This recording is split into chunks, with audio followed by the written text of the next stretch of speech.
The following podcast probably contains bad language, adult themes, and massive spoilers.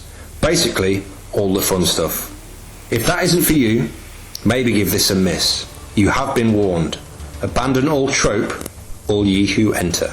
Nice. In a world where tropes run rampant, two men stand tall. Well, one not so tall. They are ready. They are steadfast. They are making it up as they go along. They are the Trope Stormers.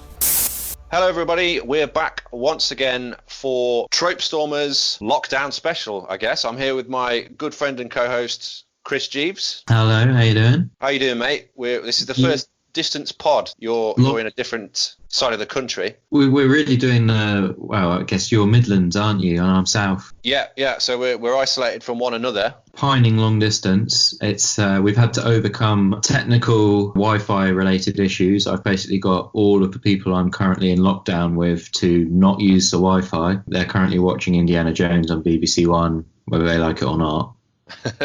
Although it's The Last Crusade, which just alone for the no ticket scene is worth it. In English, it says no ticket. Yeah. So yeah, they said it couldn't be done. They said it probably shouldn't be done, but we are trying to, life finds a way through all this. That's a strong reference there. I like it. Yeah. So today we're inspired by current events, isolation, and we've chosen to do a sequence of films. The first being today's effort in 28 Days Later, Danny Boyle's 28 Days Later, which was from 2002. Yeah. So this followed on from his I don't think it was his debut, but I mean, Trainspotting's the film that made him, the first Trainspotting. The second one, the less said, the better. But also it followed on from what turned out to be a bit of a commercial failure in The Beach, if you've seen that. I have, yeah. I watched that GCSE Media Studies, which makes me hate it even more. Classic. Because the book by Alex Garland wasn't bad. Like, that's quite a readable thing. And I'm just going to be a twat here and say I've been to the beach in Thailand, and it's very different. On my gap year, yeah. It's very different, very weird, totally spoiled by tourists, unfortunately. This was kind of his third. He got a third bite at the cherry, and well, it turned out a lot better because it grossed 10 times what it cost to make. And I think there's kind of, I don't know, for a lot of people, it's kind of people fondly remembered. Oh, this is very fondly remembered.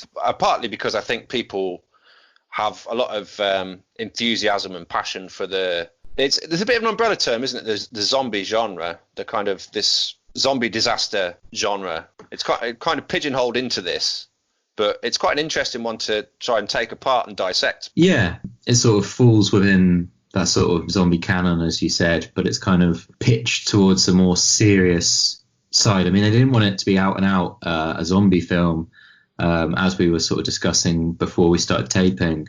They're not really zombies because they're not dead. They're kind of been infected with this rage virus, which has been based on Ebola as a sort of blood-borne hemorrhaging fever leading to control, like a loss of control and behavior. But they're not like flesh-eating zombies in the sort of traditional sense. Yeah, it was interesting. We put out a poll on Twitter, and it's very empirical and in true Trope Stormers style. We basically got some feedback that the options were undead zombie shufflers or fast rage zombies, and it came out people preferred the shuffler in this instance, which is quite interesting. I mean, I would prefer the shuffler in this scenario because, one-on-one, I'd take the shuffler every day. Well, why do you think that is then? I mean, obviously survival-wise, that is the preference. Just have yourself a trusty spade at hand. Yeah, a cricket bat, any sort of blunt object really will do the job. Brain them over the head with it, and then move on to the next one. And hope that no sort of flecks of blood or, I don't know, whatever transmission type affects you. You basically want to be massively tooled up and in pretty much kind of in lockdown style protective equipment from head to toe. PPE. Yeah, you want to be full on PPE, I think. Like raid an army surplus store and just go bananas. Yeah. works. Yeah, well, there's a fair bit of that. Some of the visuals in this film are very evocative of that sort of thing. You've got your classic biohazard symbols, and the lab where this starts is in your classic laboratory setting. It's quite dark, kind of sinister. Monkeys in cages. I've got a great monkey segue for you before we get going properly into the meat of this. They're two words that I will never turn down together. As per usual, I've been doing the research on all of this, drilling down for your listening audio pleasure. This is something I'd not really considered. So when you see monkeys in films, typically it's a lot of apes, a lot of chimpanzees. There's actually only a finite number of working chimps at any time in the world. So they've unionized. They've unionized, yeah.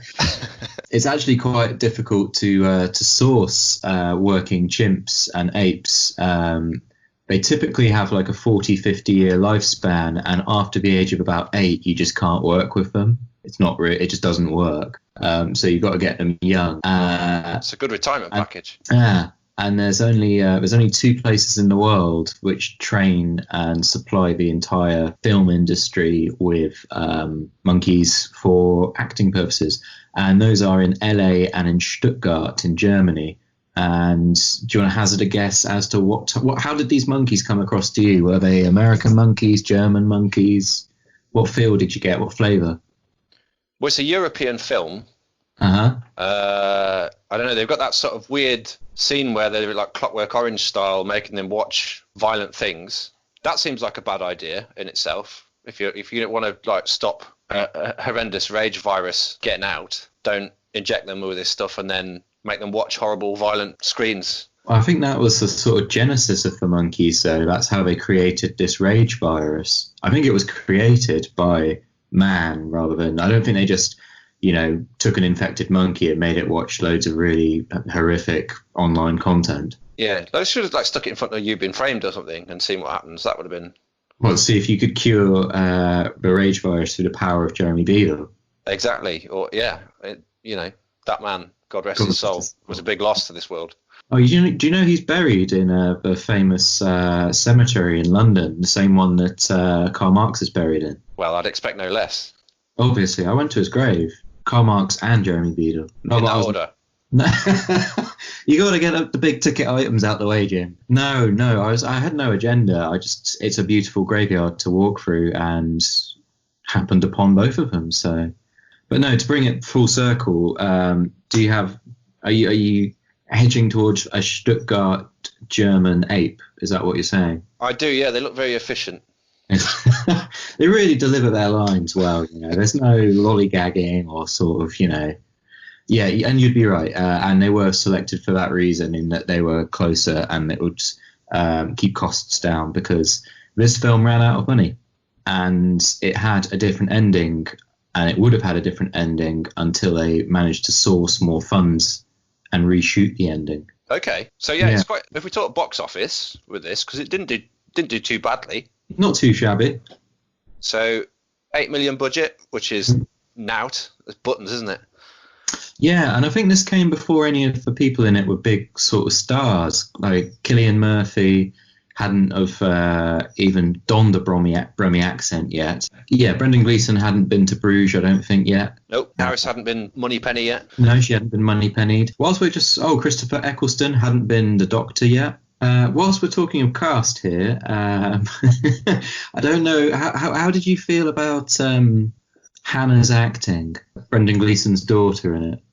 Yeah, it's the child actor, isn't it? They're either quite talented but super annoying, or they're just rubbish.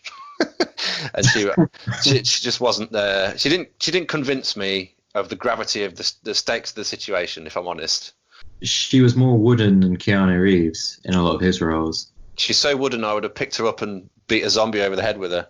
She would have doubled up as an excellent blunt object. Yeah, she didn't have much emotional range.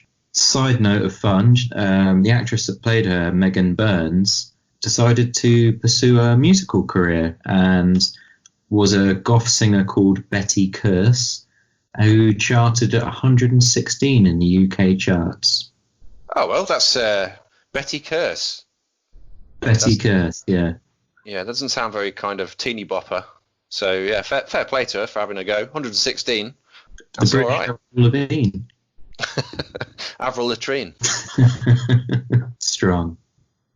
We usually do our little preamble, and we've been talking zombies. We talked about slow and steady shufflers, and we talked about the rage zombies, the fast, athletic types that are in this. It's kind of typifies what we're all about here at Trope Stormers, isn't it? When we're trying to talk about what makes a film tick, what kind of story beats are present, what kind of devices are used, and the zombie seems to be, or zombie-like monster, undead, infected, all these different synonyms that they use. I suppose infected's probably the closest for this one. Well, they never actually, I don't think the word zombies actually used throughout the film. They never say, oh, the zombies are coming. I think infected is the preferred term. And I think that's because they wanted it to be separate to a zombie film. They wanted to sort of show more sort of societal sort of unrest and the unraveling of community and everything if this sort of scenario played out. And they referenced a lot of things that happened in Rwanda and Sierra Leone, for example, like the piling up of bodies inside the church. So, yeah, I think they wanted it to be more than just sort of a zombie thriller. I think they wanted to make a bit of a social comment. Because it straddles that kind of that post-apocalypse vibe, the end of society, end of times.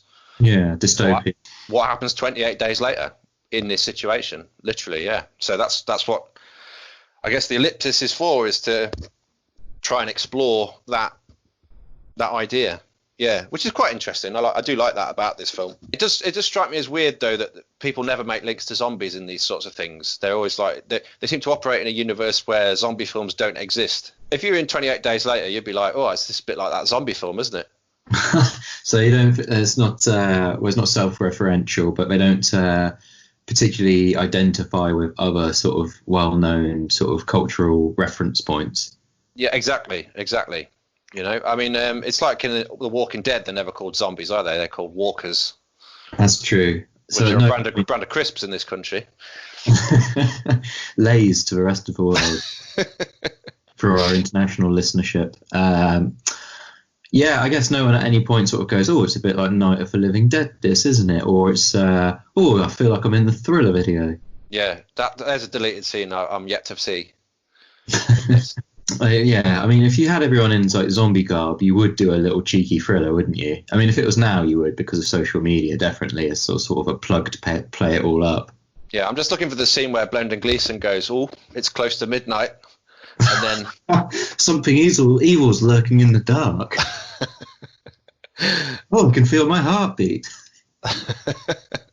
One thing I always think as well is if there's a zombie apocalypse or some sort of like massive contagion, if it was sort of, they never really consider it getting into animals, like other animals. I know it came from monkeys in this instance, but imagine if it got into, say, like pigeons, and like you couldn't go outside because there were just zombie mad pigeons that would come and get you. Like, God, London would be fucked. The first to go. Anyone near Nelson Column that day is having a bad day. It's just going to get speared from all sides. The other thing I also think as well is like in a zombie apocalypse, I don't think I'd last very long. I think I'd be one of the early sort of casualties. I'm not going to be there on day 28. I probably won't be there on day 3. What do you rate to your chances? I don't know. I've played I've played every Resident Evil, and as long as I've got a series of different coloured herbs and a blunt object, I'll just tuck Megan under my arm, and then we'll see how I fare. You know, I've survived that quite a few times, so you know I was heavily armed in that, so I don't really have the same arsenal at my disposal. But you know, I'll give it a good crack. You know, get that blitz spirit. I was actually just thinking, like, if it did happen, what sort of tools have I got to hand within the house? Like, if we went from the scenario now, like my cricket bat isn't in this house, so that's out the window. I've got a guitar. I don't really want to smash it up, and I don't think it would actually be very useful. I think like one heavy swing and it's going to crumple. You've got 10 minutes to get out the house. You can see the rage infected piling over the back fences of your surrounding neighbours, and you can hear the screams. You've got 10 minutes to get out of the house. You grab the first thing that's to your right at this instant. What is it? Well, there's nothing to my right, but to my left, I've basically got the aforementioned acoustic guitar and a yoga mat. Neither of which I think fill me with much. I mean, I guess I could sort of wrench up part of a shelf and have a sort of homemade 2x4, but it's MDF, so I don't really invest a lot in it being much good. Yeah, you want a high density fiberboard in that situation. Yeah. Yeah, I've got a glasses case and a wash basket. Now I'm not feeling particularly MacGyver right now, so I don't know what. I think you could be quite handy with that. I mean, you could at least put the washing basket over your head as sort of like a layer of protection. Yeah, like some kind of like makeshift beekeeper. Yeah, you could just charge into them with that on. And it could give you a nasty nip, this glasses case. I've got an angle poised lamp. I mean, it's not the sort of easiest to wield, but if it connected with the base, I think it would do some damage. We'll put it out to our listeners and get some ideas so we know what to stock. The immediate left or right of you, what are you going to choose? Yeah. You've got to be out the door in 30 seconds, otherwise you're getting chomped. Yeah, there you go. Well, it was the first time I listened to the Trope Stormers podcast, and I knew right there and then I had to listen to it some more. Y'all listening to Trope Stormers. Let's get into it then, shall we? Let's get into the film itself. We'll get into the flesh. So feel free, Mr. Jeeves, to trip in with any sort of trivia, trope-tastic tidbits that you may have. Try and hold me back. As usual. I'll try to from them in as much as possible. If we're looking at plot and we're looking at one of the key things, and my first trope, I guess, is looking at the opening, because I do love the opening to this film. I think it's great. The opening shots that you get from a dead London, literally, and in terms of no one being around, it's just an achievement in itself, the way they are able to try and film this. But you get this shot of the character of Jim, who wakes up in a bit of a amnesiac style, not really knowing what's gone on, having to piece together the events of the 28 days that he's been unconscious in hospital. And he walks around a completely barren, litter-strewn, something's a bit off, Tower Bridge, Westminster Bridge, round Oxford Circus, all that sort of thing. No one around, and it just looks spectacular.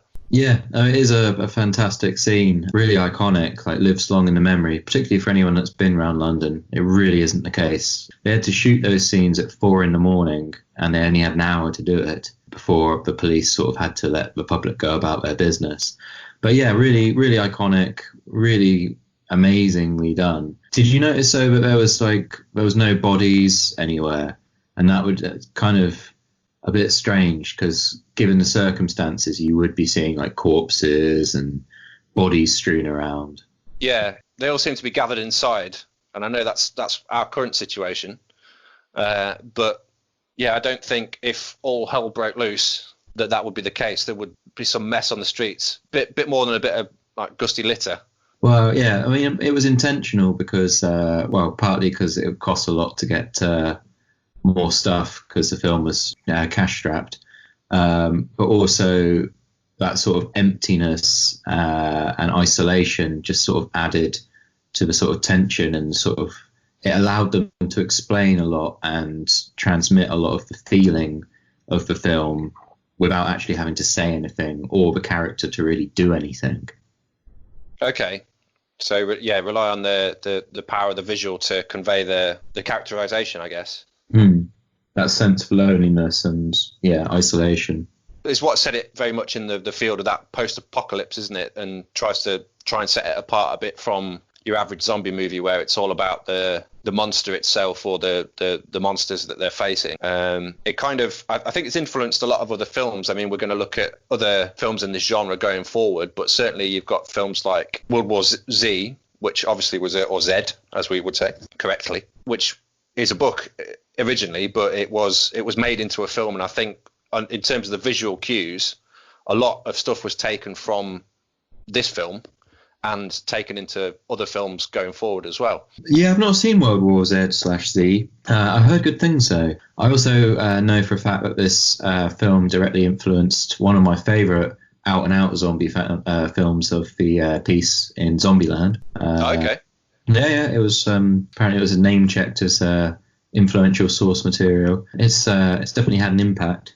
I look back on this film fondly, but on rewatching it, some of it hasn't dated so well. You had a bit of a theory about that, didn't you? I think is it to do with like technological limitations at the time, or is it a stylistic thing? There's an element of that. This is one of the early films that was shot entirely on digital, which actually helped them out a lot, because in that time period when they were shooting for 1 hour only in London, it would have been impossible with film cameras, because of setting up shots is a lot more difficult. It takes a lot more time. Whereas with digital, you can just pretty much just go there and then.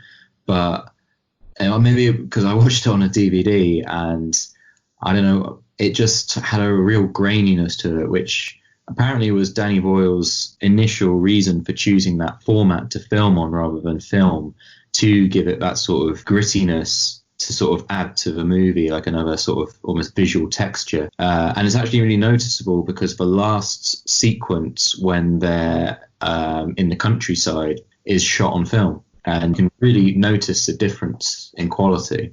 I mean, essentially, there were script issues surrounding this and things like that, weren't there? But so in certain senses, it does feel like two separate films once you get past the more urban stuff.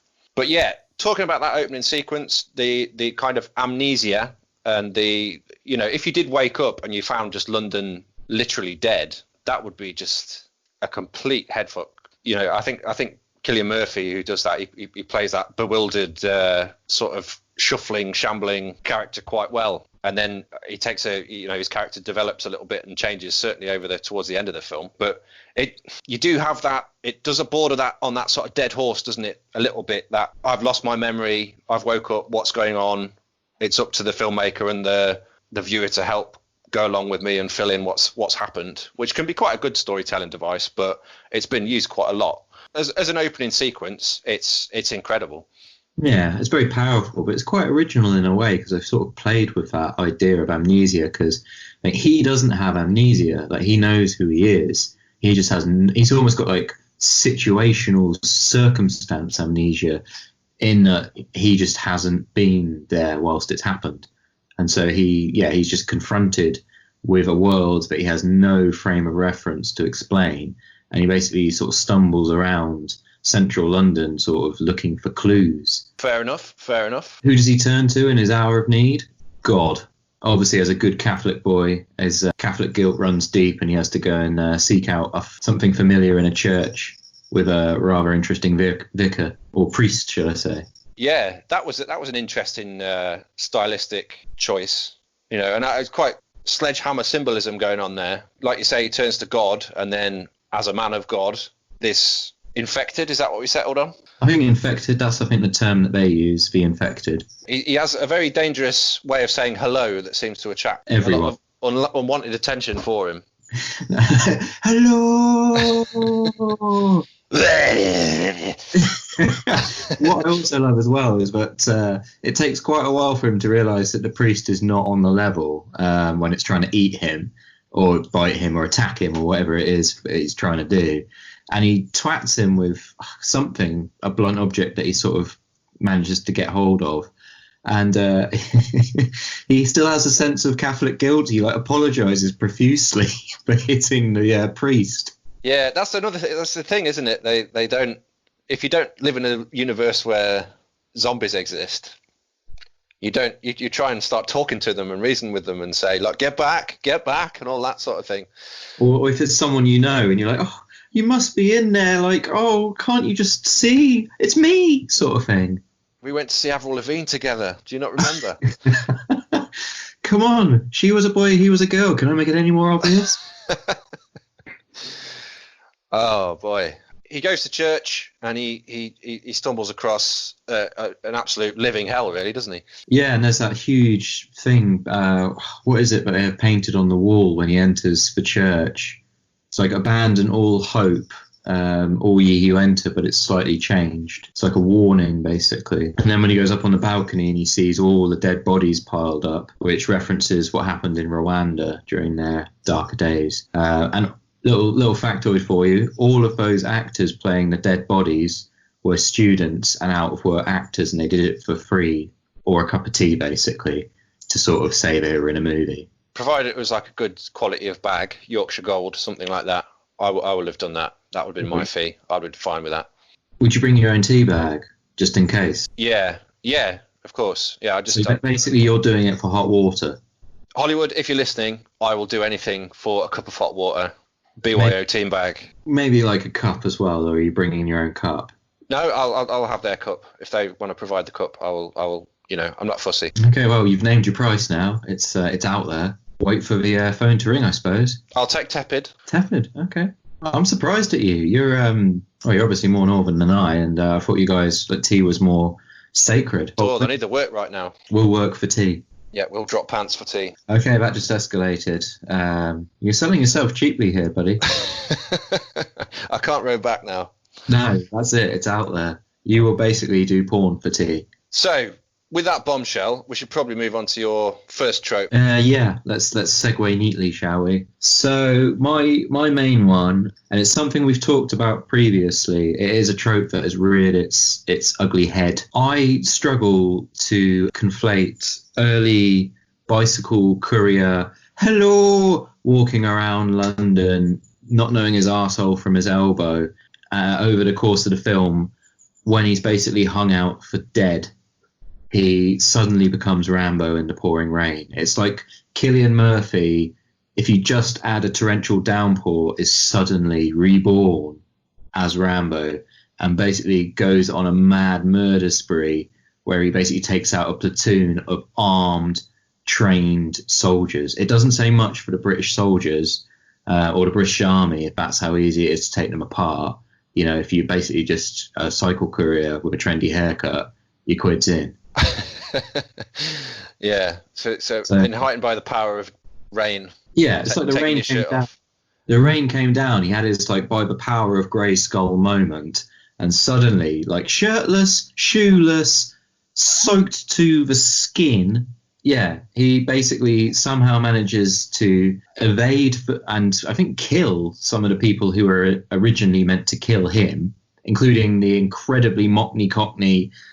Cool blobby governor, lad, wide boy, army soldier. I think you get the drift of who I'm talking about here. Yeah. And then make it back to the house somehow, even though it's there's walking zombies infected, politically correct term. The whole lawn is mined. He doesn't know the entire layout of the building because he's only just arrived, and they've all got guns. So what he decides to do is to release the infected one that they've got on a lead, basically attached to a washing line on a bit of chain, and then just hedge his bets that will do all of his dirty work and that he can liberate the girls and ride off into the sunset. Seems a bit far-fetched and daft to me. And he's also been shot at one point. He's been on drip for a month. Oh, no, he hadn't been shot at that point, had he? He gets shot. Well, he does get shot, doesn't he? I believe he gets shot, but at this point, when he initially goes Rambo, he's shot free. A few biscuits in a shop. He's had quite a lot of cans of fizzy pop, which, can I say, there's a lot of product placement in this film. Yeah, and not the kind you think. It's not like Rolex or Mercedes-Benz. It's like I'm Jaffa loving cakes. Well, Pepsi features, and because Pepsi features, Coca-Cola cannot feature. It's Cola Wars all over again. But what I do love, a little nod to our Scottish friends, is that Iron Brew features. We should probably take a moment to explain what Iron Brew is to our non-British listenership. Hello. It's apparently made in Scotland from girders. Melted down girders, the rustier the better, yeah.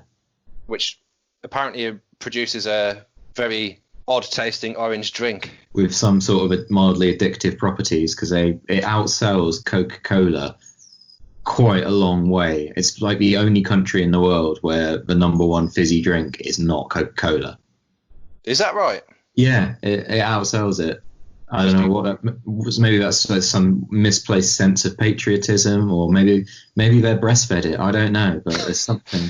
Must be a good mixer. So yeah. Anyway. Sorry, Scotland, we love you. Oh, very well. I've got Scottish blood in me, so I might not sounding like a a pansy home counties boy that I potentially am. Jings Crivens. But yeah, there you go. Hello there. I am the late Sir Alec Guinness, and you are listening to the Trope Stormers podcast. May the trope be with you. Wait. Oh, yeah, the Mary Sue angle. That also sort of ties in with the ending, because there was an original ending to this, which we were talking about before we got the tape rolling, because you've seen it as well, haven't you? The original ending, which is on YouTube if you want to look it up, dear listener. But as with lots of things, it didn't test very well with our American audience. Interesting. So yeah, it's really bleak, isn't it? It's just basically quite a nihilistic. You have this heroic moment from Jim, where he summons the strength to take out this platoon from somewhere, Iron Brew, who can only guess, and then he gets shot, and then there's like a jump cut from like a crash towards the end. The freeze frame. Yeah, which is really bizarre. Well, that was the original end of the movie. That freeze frame was the original first ending. It felt like it. And they wanted an ambiguity of sort of, you just don't know how this finishes. Like, it could go any way from there. So that was like the first ending. And then they decided that wasn't good enough, given the sort of story that, journey that you'd been on. So yeah, the original ending was that they're in a hospital. And because she's a pharmacist by trade, she kind of knows what she's doing. And between her and Hannah's wooden acting, they attempt to resuscitate him and pump him full of adrenaline, but it doesn't work. So the really bleak hospital scene where they basically just leave him for dead on like a trolley and just walk off. And the end is a shot of them walking down a hospital corridor together. Which I think would have had a real nice kind of... the cycle could happen again, potentially. You're not going to know he's dead. You just assume he is. And then, you could have another 28 days. Jim wakes up again.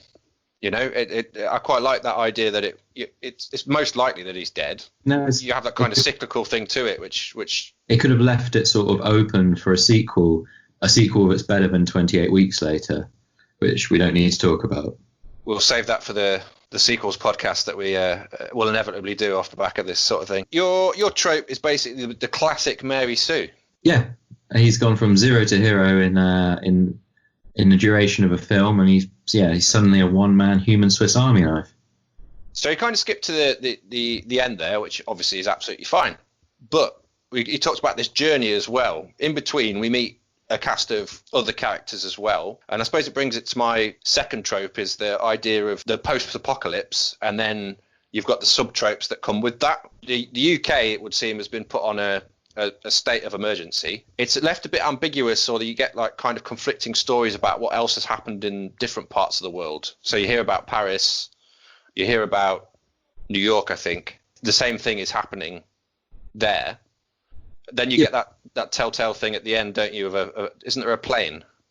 Yeah, there's a plane fly over. He sees a plane, and that sort of inspires him to sort of go full Mary Sue. That's like just before he's about to be shot, he sees a plane, and I think there's meant to be like a realization that maybe there's something worth fighting for that's bigger than all of this. Okay. I mean, that notion that the rage infection has spread internationally, considering how long it takes to go from everyday person to rage infected psycho, how the hell would any flights take off? Or, it's not like it's like dormant for 12 hours and attacks. It's like you've got 30 seconds basically, and this person is checked out, and suddenly it's rage infected mode.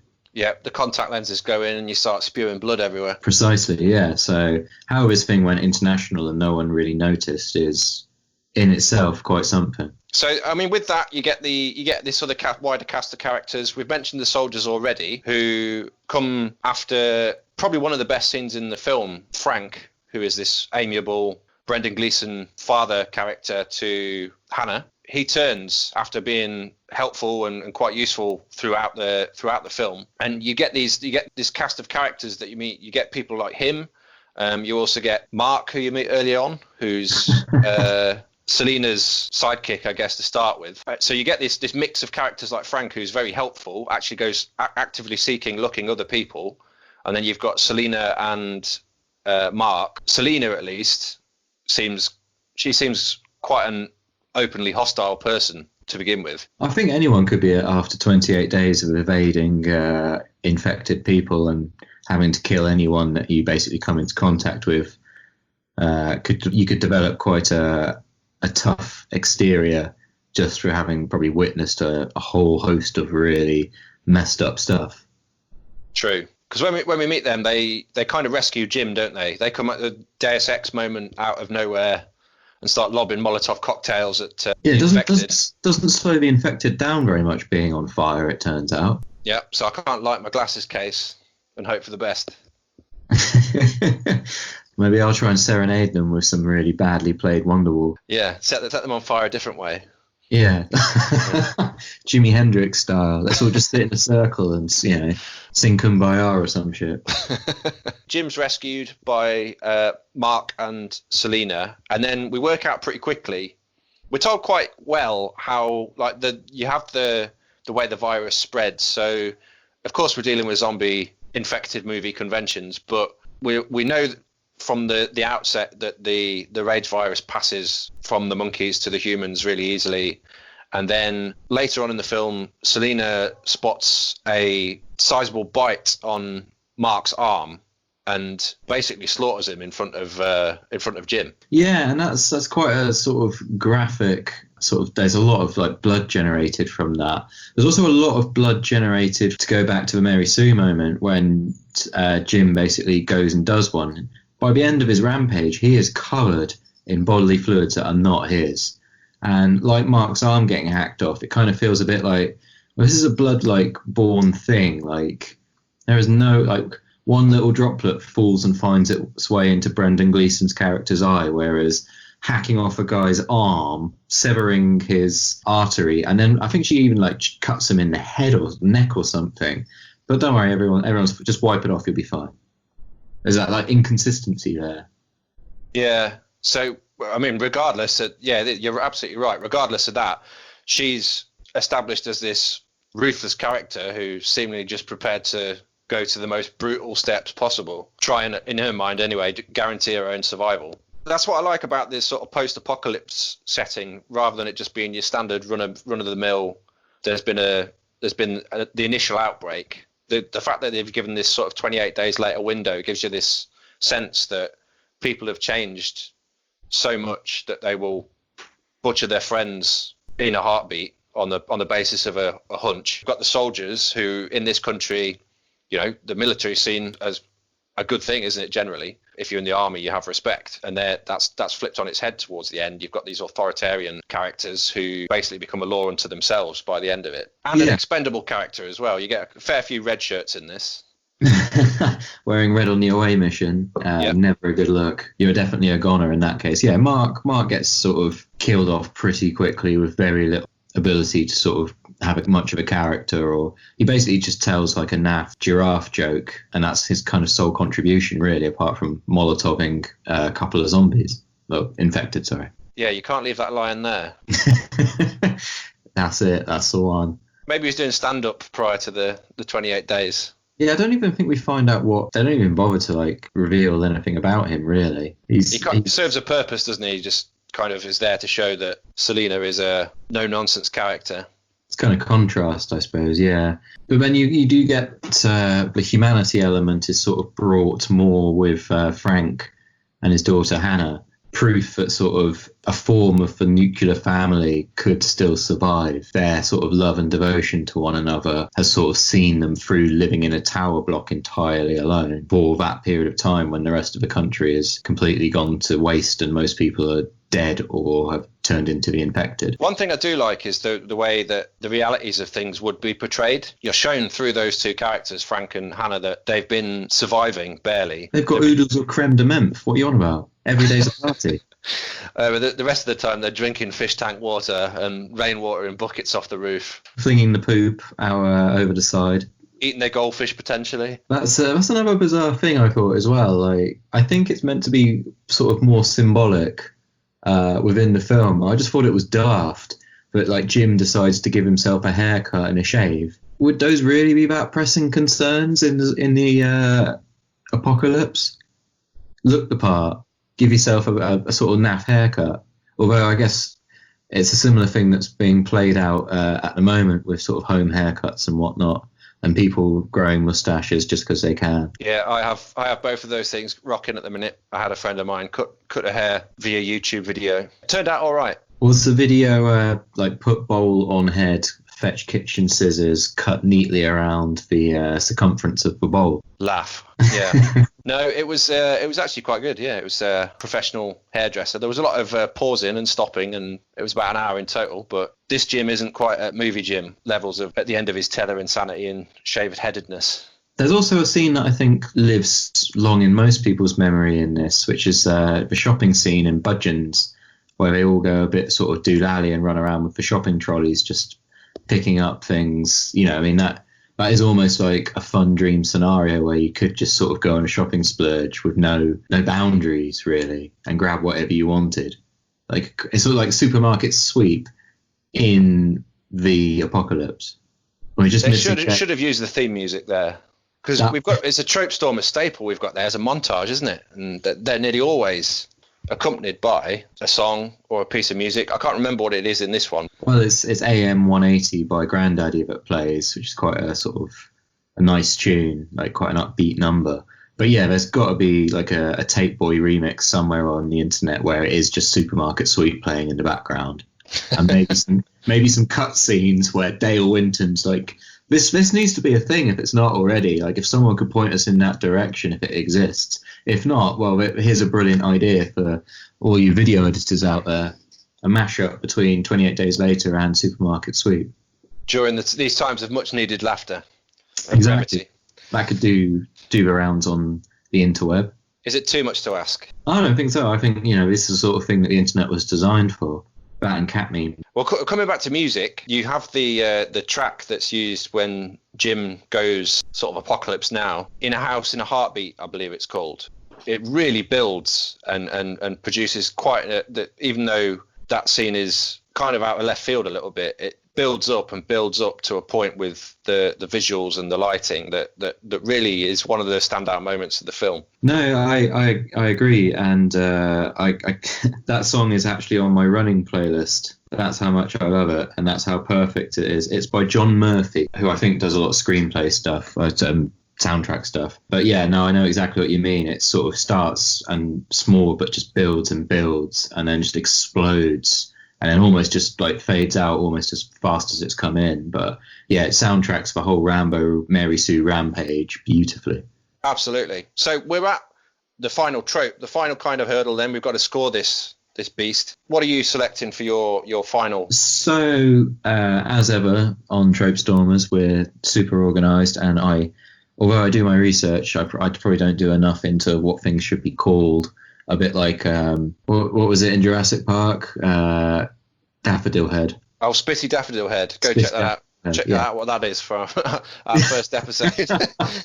Whilst I was talking to our resident paleontologist, Mr. Jim Carlberg. Hello. So yeah, this one's probably got a better name than I'm going to give it. But it's kind of a Scooby-Doo pointless suicidal mission is what I'm going to call it. And that kind of probably tells you as much as I'm going to in my now waffle. But in this film, there is a couple of moments where it's like the Star Wars "It's a Trap."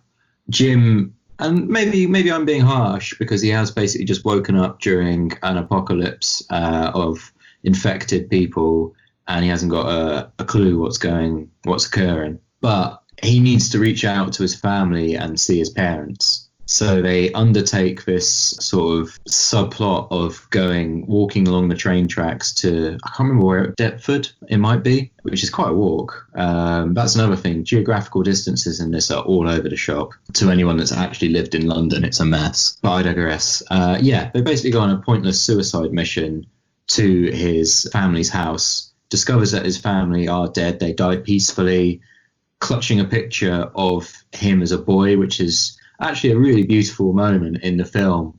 And I guess it could be argued it adds another layer of humanity to this situation that, you know, this is what people have been forced to endure, and this scenario probably would have played out in countless households across the land at the time of the infection. You know, it's better to go out on your own terms than basically become part of the infected rabble. Or someone like Selena, who, you know, butchers friends on a whim. Yeah, basically just, you know, picks up a machete and goes postal. Yeah, there is that. There's also the sort of, why would you do that moment? Like, everyone's gone to sleep and he's just sort of like bumbling around the house watching old, like, children's movies with the volume turned up and, like, lighting candles. It's almost like he's sent up a flare saying, like, over here, infected people, you know, we're here, come and get us. Like, it's that sort of thing that makes you shout at the TV, because it's like, that's ridiculous, that you'd never do that, that's just silly. Like, it's like a pointless thing that just wouldn't happen. You just wouldn't do it. So, like, supposedly smart characters you're supposed to root for doing stupid things, dumb and stupid things.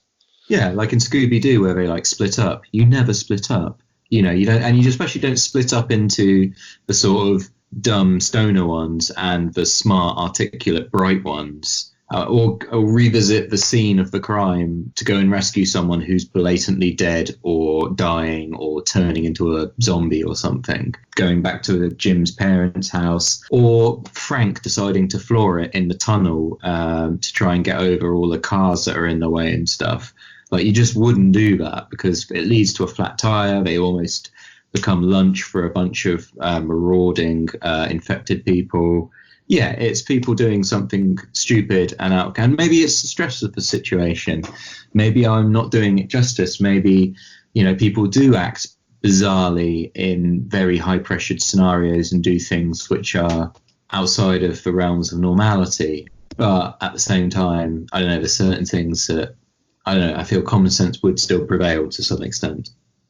Yeah, I think you're right. I mean, we can all think of examples of it in different, the whole let's split up thing, it plays out in countless movies, and it's just, it gets to the point where it just feels ridiculous. It's makes you want to switch off when something happens. And yeah, Jim is like a lightning rod. You know, he has a lightning rod hello anyway that seems to attract everything and sundry. So yeah, the candle lighting and the kind of the things that are supposed to provoke some sort of sentimental reaction, you just end up thinking, what are you doing, mate? And also a little segue from his lightning rod hello, I just remembered, originally the film was shot and Cillian Murphy did a British accent, but he decided that his accent was not good enough, so they basically redubbed the entire film with him just doing his actual Irish accent. Was it Peaky Blinders one? Yeah. So again, somewhere out there. All right. Oh, you're right. You're all right, mate. I want to see a version of this film with him doing a really bad British accent. These things, I think, need to be in the. They need to be out there. They need to be like for common consumption. Why keep it from us? It should be like an option on like the audio or something. Yeah, the Cockney commentary. All right, mate. Sorry, mate. What? Where are you? Oi, oi! Oi, lads. Internet, make it happen. Please do. And if it does exist somewhere, please point us in that direction. Well, that's a good one to end on. I feel it's time to score this mother. I think so. In our wholly unscientific, unpatented Trope Stormers scoring system. Well, we make it up as we go along. And, you know, we're not necessarily saying that we're right, but we kind of are. And we're happy for people to point out if we're wrong. And it's fair enough if you have, you know, you're all entitled to your own opinions, but, you know. So let's score these tropes. You kicked off, so your first trope, sir. Well, I said about the kind of amnesiac awakening, you know, that kind of framing device of you've got a character who's your protagonist. He wakes up. He's not sure what's going on. So that rankles with me a little bit because it's been a bit of a dead horse trope that's been done many times before. You did point out that it's not quite that because we've got this 28 days framing device that's also there. So I hear what you're saying with that. So I initially was going to say that was like a negative mark on this film. I'm all right with it. I don't think the amnesiac angle is sort of played in a really like negative, oh, couldn't remember, and how convenient, and then they get their memory back suddenly because they got a bop on the head or something. I think it actually does work quite well as a device in this. Like we were saying earlier, it's not him that has amnesia, it's like a situational amnesia. And that's a really interesting thing to explore through like the opening scenes, when he's walking around London and stuff. And if you didn't know the premise of the film, it's a really interesting way to start out, because you are like Jim. It sort of builds an empathy because you're sort of living through that character. Because if you hadn't heard anything about the film and you went in completely blind, then for a period of time, you are kind of being like Jim. It's kind of the title doesn't give much away either, does it? The title's very unclear about what direction it's going to go in. So yeah, I hear what you're saying. And so yeah, for me, I don't have a problem. I think it's done well. It's almost like been sort of reinvented or subverted in a way. Okay, so we'll give the subverted amnesiac a house point. Give it a Brucey bonus, I say. Your first trope was Mary Sue Rambo. Oh, well, that's got to be an instant. I know we've got the music. We said musically. I mean, it's a great little sequence. Don't get me wrong. And had it happened to someone who, during all of the build-up, it just got mentioned. It was like, oh, Jim, what's that? You spent some time in the military. Oh, that's interesting. That won't come in handy at any point, I'm sure. I don't know. Like, obviously, drop it in subtler or develop a character in such a way that it's believable. But a bicycle courier? I mean, unless he was like a double agent or something. You can kill a man with a packet of Jaffa cakes. Sure. Okay. That might come in handy later on. Job done. You could bicycle pump him to death. I don't know. Maybe trying to inflate him. See if he pops. I don't know, cut him up at the lights, make him really angry, something like that. I mean, we've said it before, haven't we? Like the Mary Sue. If we're being consistent, it's almost like it's Trope Stormer kryptonite, isn't it? That's what it really is. It's the kiss of death. Like we've sneered heavily and looked down and frowned upon the Mary Sue, and I just don't think we can let it slide. Otherwise, I don't see what the point in any of this is, because if we're nothing, we're consistently inconsistent. We've got expendable characters as well. I mentioned some because I like the post-apocalypse was my second entry, and I like all the stuff that surrounds this kind of what would happen if there was a state of emergency. We had the interesting questions that we came up with, like what have we got to our right? What are we going to be able to use to fight off this sort of thing? And then what would happen to the human characters around it? That's all explored really well. The army goes super authoritarian. They even, branch off and do a kind of like Heart of Darkness style. The Major, isn't he? Major West. Goes Lord of the Flies. Yeah, good reference point. Yeah, they become a law into themselves and stop. The idea they're supposed to be serving their country, and then they become. It's heavily inferred that they're going to become feral rapist type characters towards the end. It's really quite well explored, and you get the contrast between Frank and Selena, who are both heroic characters presented in different ways. Yeah, I really like, and we talked about how they were dealing with living life after the cataclysm and the apocalypse. I think it's something that is done really well in this film. It's not just the Mad Max style thing of people just suddenly wearing bike tires and Yeah, no, I know what you mean. I mean, the humanity is explored, and also the sort of the reality of that situation that you would be confronted with, and all the sort of myriad permutations and what the outcomes of all of those would be is well explored through the characters and the situation. I agree there. I think, there's a lot of humanity and warmth through Frank and his daughter. The characters themselves are quite well drawn, and they give you something, the settings as well. It's not just let's run away from these infected people and maybe throw in some gore. Because, I mean, very much towards the end, obviously you have the infected soldier that's chained up. Mailer. Yeah, Melee. But he's not the palpable threat for much of that. It is the soldiers and their intent. But you do get a poetic death out of Mailer as well, and Christopher Eccleston's character. So I'm it is all explored quite well. There is an unfortunate, both the leads are unrealistically good looking, and also after 28 days look pretty damn good for given that he's shaved himself with a blunt razor and given himself a haircut. And there's the inevitable they sort of kind of get together element as well, which, I mean, it's believable, but do we need it? Yeah, I suppose it's like, what would you do if you're going to become primal instinct and each moment's your last, that kind of thing? Would you just, if this guy who is really good looking and still looks like he's keeping his blog going all the way through this, if he had saved your life, would you get this surge of emotion that would result like that? It does seem a bit left field, I must admit, but given what Selena's character's like. Yeah, you just don't know if he's just going to knife you at some point. It's 2. Are we looking at a 2-1 so far for the scoring? On the positive, I'd say, yeah. Yeah.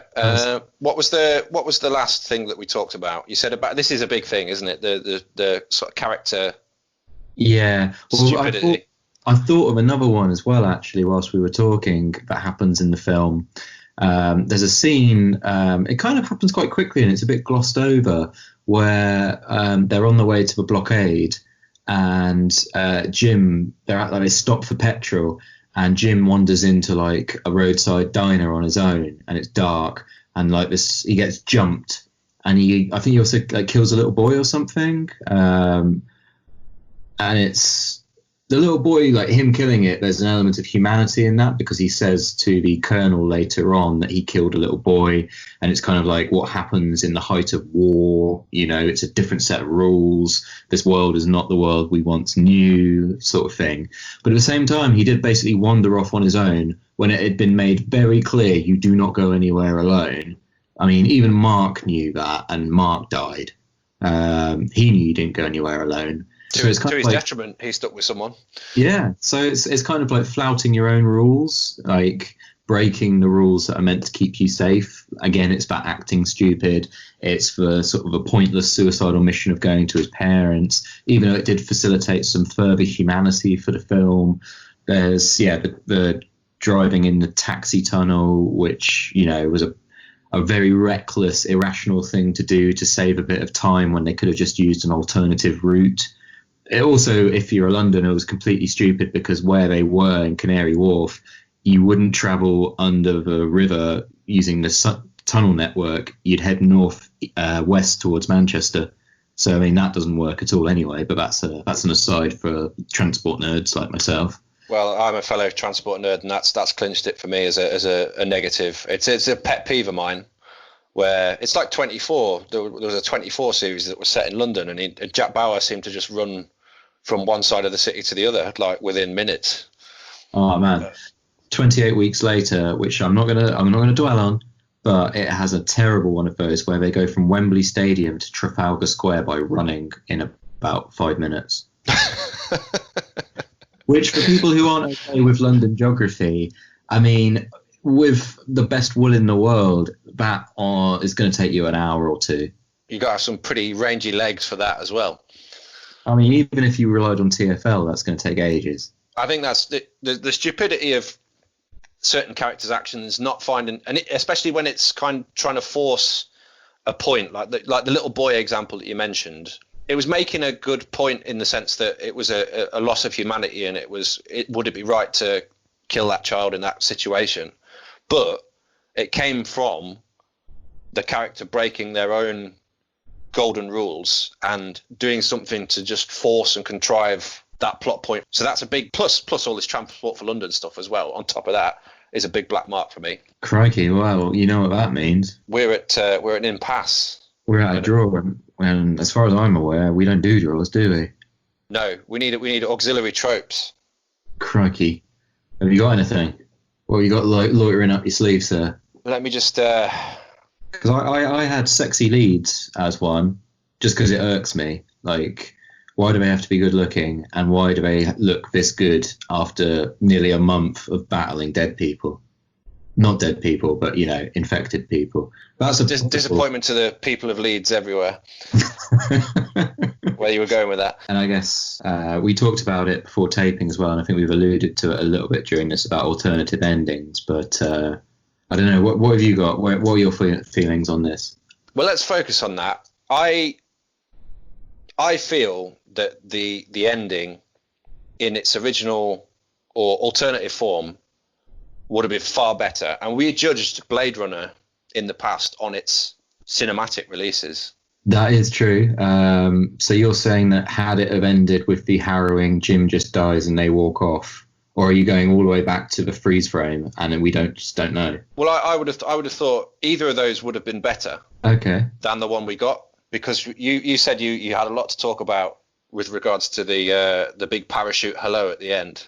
Well, I mean, I say I've got a lot to say about it. I just think they're basically like making it out of huge pieces of material that they've like foraged from like curtains and bedspreads and God knows what else. And they decide to write hello to catch the attention of a fighter jet that's flying over, that's probably part of the government's response once infection becomes under control and the whole society's starting afresh. Why would you write hello? You'd write help or something, wouldn't you? Or just Isn't SOS anything. the international standard? Yes. I guess maybe S's and O's, given the curvature, would be more difficult with a sewing sort of system set up. But I think help's quite achievable. Hello, I don't know. It's almost like a Britishism, isn't it? It's like, what-o, chaps? Like, we'll write like tally-ho and it'll all be fine, rather than something practical. Every time I see that, I can't help reading it without Lionel Richie coming into my head. Hello. Again, is there maybe like someone's edited that over the top? We're giving people a lot of ammunition here for the internet. Yeah. We know a lot of people have got a lot of downtime. We're just trying to help people, inspire people to better themselves creatively. I think that's it for me. That ending. It's wet, isn't it? It's kind of like too neat. Like it's a bit of a cop out, and it came because it tested poorly with American audiences. Like the original ending, where the original cinematic release was Jim dies on an operating table with them unable to save him from the gunshot wound he sustained. That was the original ending. The two, Hannah and Naomi, Selena, walk off down a hospital corridor. That's it. Selena has the machete in her hand, which kind of adds a sort of she's ready to go element. And like you said as well, that could have left it open to maybe a better sequel being made where Jim survived or didn't survive.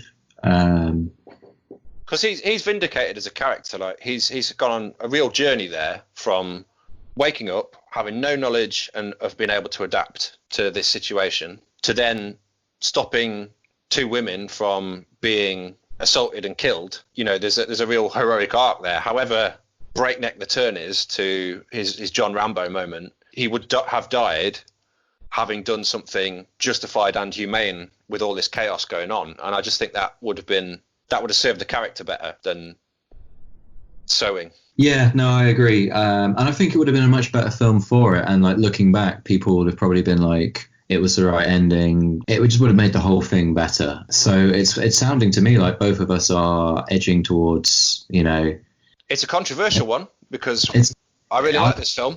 I really like this film. Like, I look back fondly on this film. I still think it stands up, but I think that could be 3-2, sir. Yeah, we do make the rules, but we don't get into trope storming to be nice guys.